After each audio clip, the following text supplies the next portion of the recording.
welcome to a new video. Today I am about as excited as a kid in a sweetie shop. Now, main reason for that is because this bad boy arrived in the mail earlier this week, and it is the Watchdives WD1861, which is a Speedmaster Homage. Now, I've had the PD1701, I've had various iterations of it, the Mission to Neptune, Mars, the original black, and also a two-tone gold and grey. But truth be told, it just wasn't as close to the Speedmaster as I was hoping it to be, mainly because of that black glossy dial. The Mission to Neptune and the Mission to Mars are probably my most preferable, and I still recommend those two watches. But if you're after the original style, this watch here is the closest that I've seen yet to a homage to the Speedmaster. Now, there are some people that aren't overly happy with certain aspects of it. The case is a little bit thick, the bezel's a little bit thick, so on and so forth. But you know what, guys? It's about as close as you're going to get for the time being anyway. And frankly speaking, I've owned Speedmasters.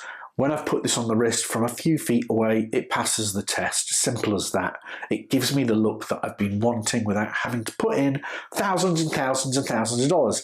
And just to be clear, this doesn't cost thousands of dollars. It costs like 140, 150 bucks, something like that. Now, it does come on a bracelet, or you can get it on this sort of canvas strap. But I've got lots of footage to show you guys. But like I say, very excited to show you this. I've been wearing it for the past 3 or 4 days, really enjoyed it, and I know there's a lot of you out there that are really keen to take a look at this. So without further ado, let's turn the camera around, take a look at this watch in further detail. Before we do that though, if you do like the content, please do consider subscribing. It really helps the channel out.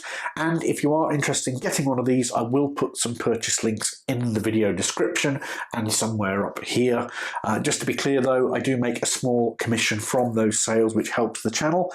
But like I say, I'm not recommending this watch for any other reason than I love the Speedmaster and I love the look that this gives you for a fraction of the price. So with that being said, let's turn the camera around and take a look at this watch in further detail. Before we get into the full review, guys, just want to let you know that I'm aware of the fact that there has been some comments on Reddit about the chronograph hand bending after being reset. I think they're probably just isolated incidents. I have two watches here, obviously the black dial and the white dial. As part of this review, I've probably reset them about 50 times there or thereabouts, and I'm not seeing any of those issues whatsoever. So touch wood, I think they are probably isolated incidents, but I just want to make you aware of the fact that I'm not seeing any of those issues myself.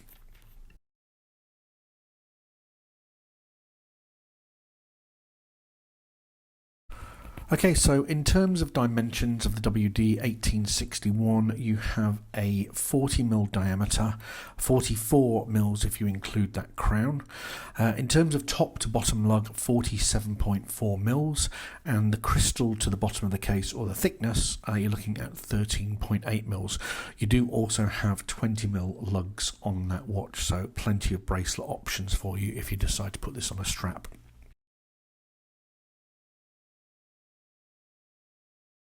So here are the lume shots, guys, both white dial and black dial.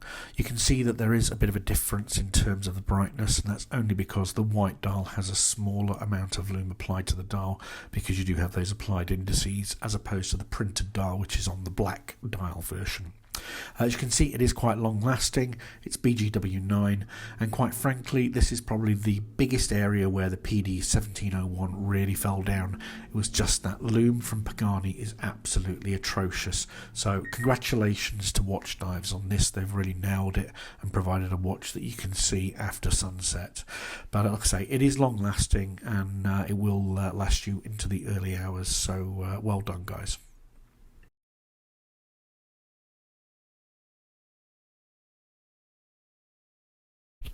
Here we are with some on the wrist footage for you. For those of you who haven't watched my videos before, my wrist sits at around about 7¼ inches. The watch, to be fair, does not feel like it's too large. In fact, it actually feels a little bit smaller than what I remember the original Speedmaster feeling like when it was on the wrist. But needless to say, very comfortable to wear. It does come on both a bracelet and a strap option, so I've tried to show you the variations here. I know that some people feel that the Speedmaster is a real strap monster. For me, I think the bracelet is probably the only way to go, and we'll talk about the bracelet in the next section. But say from a few feet away, this certainly does give you very much the Speedmaster look, and again, in particular with that black dial version, because it's matte and you've got those sort of deep pan dish dials as opposed to the Pagani sort of very straight cut. It does give you much more of a Speedmaster look.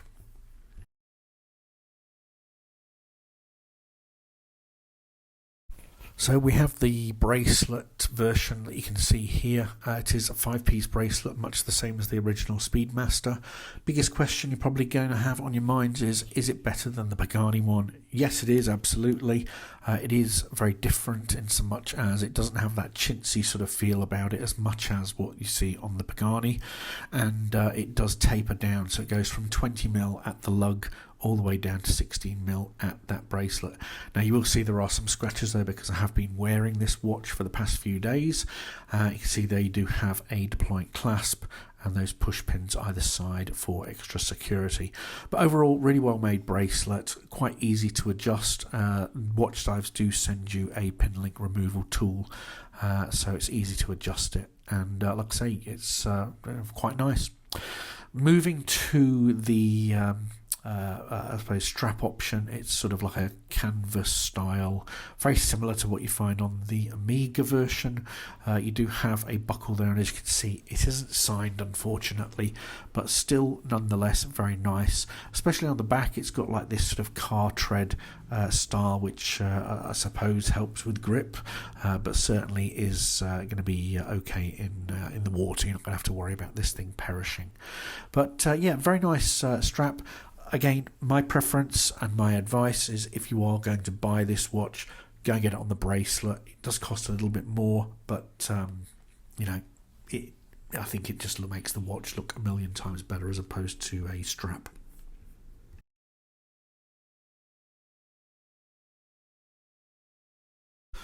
So onto the case and crystal, guys. You have a bubble sapphire crystal with anti-reflective coating, which is quite effective in daylight situations.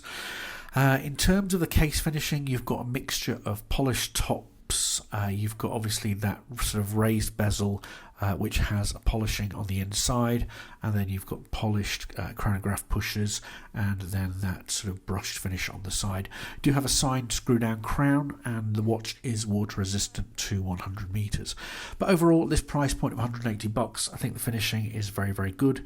There are some people, however, who aren't happy with that case thickness, but as you can sort of see from the footage that I've shown you on the wrist, it doesn't sit too high. For me, the watch doesn't need to be a perfect replica of the Speedmaster. It's good enough, it's close enough as far as I can see.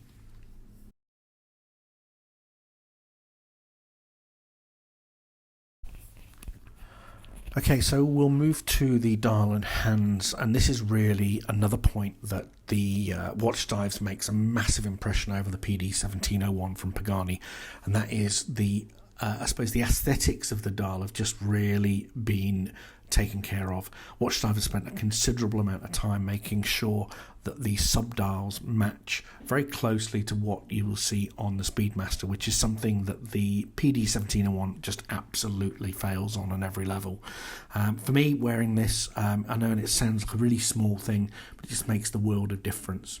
In terms of hand finishing, you can see there a macro footage, very nicely finished, especially for this particular price point. But yeah, very nice matte black hands, which had a great deal of contrast to the dial overall. You can see there's some more macro footage showing the 24-hour subdial on the right hand side, and you can see there the red tip on that chronograph seconds hand. It would be fair to mention that you do have a Seiko mecha-quartz VK movement in here, so not only is the watch accurate, but it also gives you that chronograph hand that moves very similarly differently to what you would find on a mechanical chronograph. Dial printing on the watch, very good, and as you can see, this white dial version does have applied indices as opposed to the printed, which is what you find on the black dial version. But like I say, really like the red tip on that chronograph hand. It just adds a bit of contrast to the dial. When we start looking at the black dial version, you can see there it is a printed affair and it's on a matte black dial. Again, a slight variation from what you see on the Pagani, which is I suppose a shinier sort of black, and again not particularly reminiscent of what you would find on the Speedmaster. So Watchdives, well done there.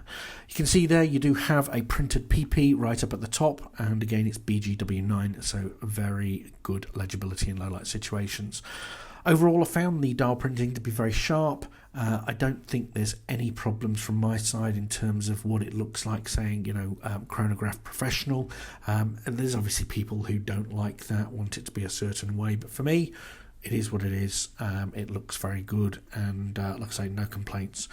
Again, you can see there those pan sort of subdials, very, very nice finishing, and again, just, you know, reasonably similar to what you would find on the Speedmaster, and again vastly different to what you would find on that PD 1701. But again, it's the small details that matter.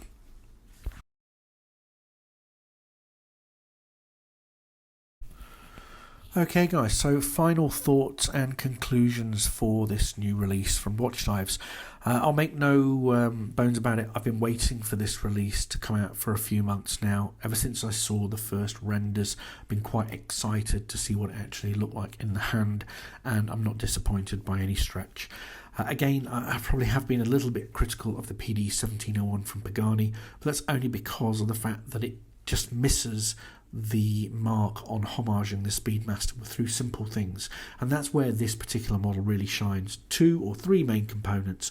First of all, the lume is fantastic on these watches, arguably better on the black because it is a printed dial. But secondly, it has that matte dial, very similar to what you'd find on the Speedmaster. And last but not least, and again I said it before earlier in this video, it's a small thing, but the recess and the manner in which that recess occurs on those chrono subdials is very similar to what you find on the Speedmaster, and is a real miss on the Pagani PD 1701.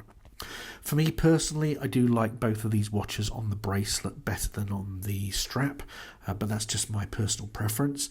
My recommendation though would be, if you are going to buy it, do get it on the bracelet as opposed to the strap. You can always get an extra strap for cheaper than what a bracelet would obviously cost you, but like I say, the bracelet for me really rounds this off.